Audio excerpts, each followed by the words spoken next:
नमस्कार, खबर समय जगत में आपका स्वागत है। मैं हूं आपके साथ अंकिता और आइए अब खबरें देखते हैं विस्तार से। भोपाल शराबबंदी को लेकर हमेशा चर्चाओं में रहने वाली उमा भारती का एक बार फिर शराबबंदी पर बयान आया है।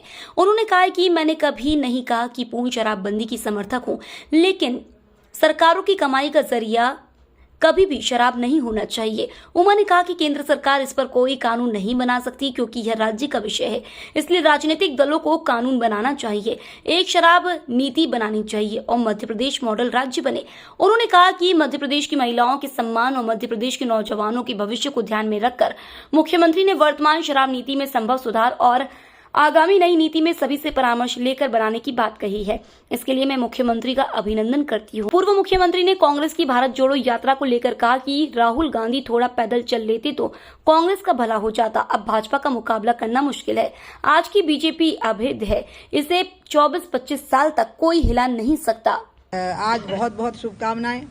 आज भगवान गणेश अपने चलायमान स्वरूप में आप सबके जीवन के संघर्षों को, कठिनाइयों को अपने साथ में लेकर के विसर्जित होंगे और जो मूल अचल गणेश होते हैं वो भी आप सबके घर में मूर्ति के रूप में विराजमान होंगे, वो आपका कल्याण करते रहेंगे।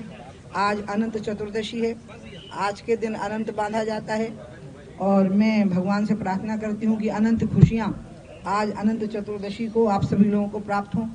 कल से श्राद्ध पूर्णिमा लगेगी। शुक्ल पक्ष में जिनका निधन हुआ होता है उनका जो तर्पण होता है वो शुक्ल पक्ष में पूर्णिमा को कर दिया जाता है और उसके बाद 15 दिन हम पितरों को याद करते हैं।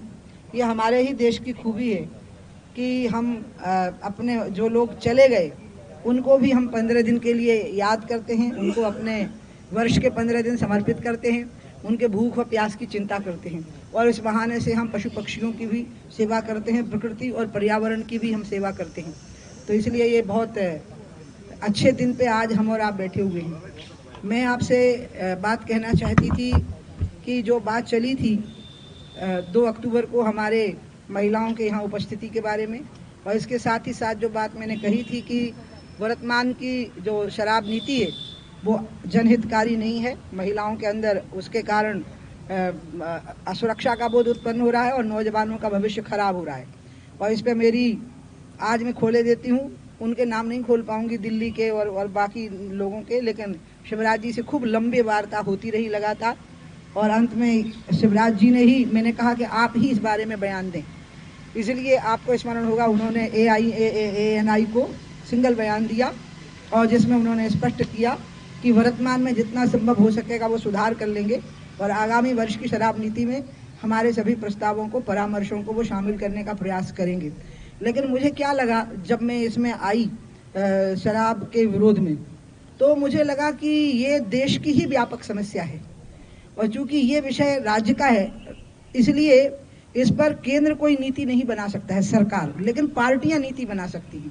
जो राष्ट्रीय पार्टियां हैं वो अपनी अपनी पार्टी की, यदि उनकी सरकारें हैं जैसे भाजपा की हैं अधिकतम, फिर कांग्रेस की हैं या अन्य दलों की हैं, वो अपने अपने राज्यों में नीति बना सकते हैं कि किस प्रकार से एक नियंत्रित शराब नीति हो।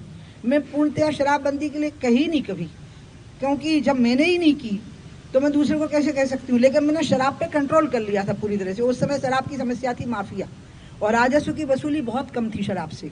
उस समय तो 900 करोड़ के करीब थी, आज वो बहुत बड़ी पहुंच गई। उत्तर प्रदेश में 30,000 करोड़ पर है, मध्य प्रदेश में 14 से 15,000 करोड़। किसी सरकार की अर्थव्यवस्था को चलाने का आर्थिक अधिष्ठान शराब से आई हुई कमाई बन जाए, ये घातक है।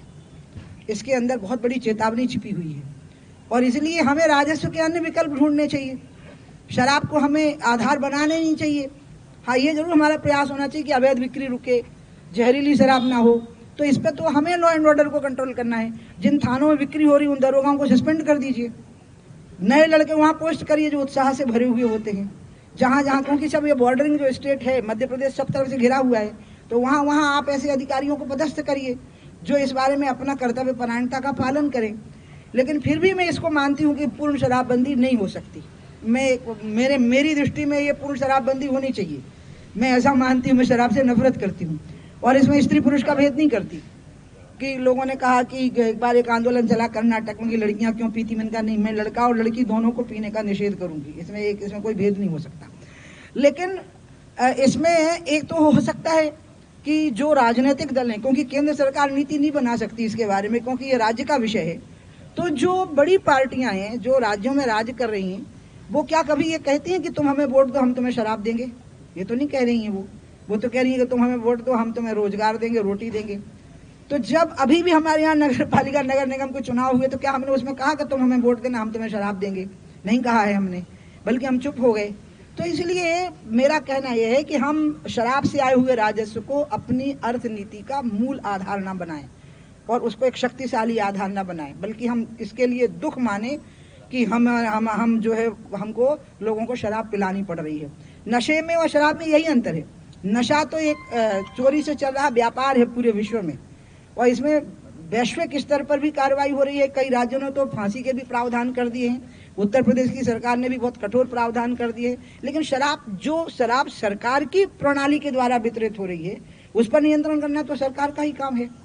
और ये बात अंत में जब शिवराज जी ने मेरी बात बहुत से लोगों से हुई, जैसे मैंने नितिन जी से पूछा जब हम हैदराबाद की कार्य समिति में थे कि यातायात नियमों के लिए लिखा है कि शराब पी के गाड़ी चलाना मना है, तो जो हाथों में बैठ करके शराब पी रहे हैं, जैसे आशिमा मॉल है, उसमें एक फ्लोर पर 300 लोग को पीने की सुविधा है, तो एक बार में 900 लोग पी रहे हैं, 3 फ्लोर हैं, और वो पी के निकल रहे हैं वहां से। तो वो क्या हेलीकॉप्टर से जा रहे हैं अपने घर पे? कैसे जा रहे हैं वो? तो वो शराब पी के ही गाड़ी चला रहे हैं ना। लोग खरीदें दुकान से और घर पे ले जाके पिए, और जब वो घर पे ले जाएंगे तो आप जागरूकता अभियान चलाओ। फिर तो माँ है, बहन है, बेटी है, पकड़ लेगी बोतल, वो देखेगी कि ना पीने पावे, लेकिन आप यहीं से बिठा के उसको पिला करके भेज व्यवस्थाएं बार बार बनाने की। और फिर थोड़ा गांधी जी की प्रतिमा से पहले उतर के चल के वहाँ थोड़ी देर महिलाएं बैठेंगी, और पूरे मध्य प्रदेश की थोड़ी सीमित महिलाएं अब आएंगी और वो अपनी भावनाओं को गांधी जी के नीचे बैठ के व्यक्त कर जाएंगी प्रतिमा के पास में। तो वह एक कार्यक्रम भी होगा, और सरकार के कार्यक्रम में पूरी तरह से भागीदारी ये तय हुआ। उन्होंने मेरे को कहा दीदी आप भी आना, तो नहीं तो हम तो आपके लिए ही कर रहे हैं, आपकी वजह, मतलब आपके लिए, यानी इन्हीं सब बातों से प्रेरित होकर कर रहे हैं। और जागरूकता कार्यक्रम में भी जहाँ जहाँ आवश्यकता पड़ेगी, जो शुरू हो जाएगा जागरूकता कार्यक्रम 2 अक्टूबर के बाद, तो उसके बाद में कहीं जरूरत पड़ेगी तो मैं भागीदारी करूंगी कहीं कहीं पर। ये शराब के विषय में मेरा आपको रिपोर्ट कार्ड है जो कि आज मैंने आपके सामने पेश किया, और इससे आपके सामने स्थिति स्पष्ट हो जाएगी कि मेरे प्रयत्न को सार्थक किया है शिवराज जी ने। मेरा जो प्रयत्न था वो सार्थक हुआ, इसकी मुझे बहुत प्रसन्नता है। क्योंकि कई बार ऐसा होता है कि हम करते रहते हैं वो होता नहीं है, तो हम उसी में संतुष्ट रहते हैं कि हम कर रहे हैं, बस यही काफ़ी है। और कई बार तो करते रहने में ही पूरा जीवन निकल जाता है। मैंने लोगों को देखा है आंदोलन करते करते जीवन निकल गए, but they never reach the destination.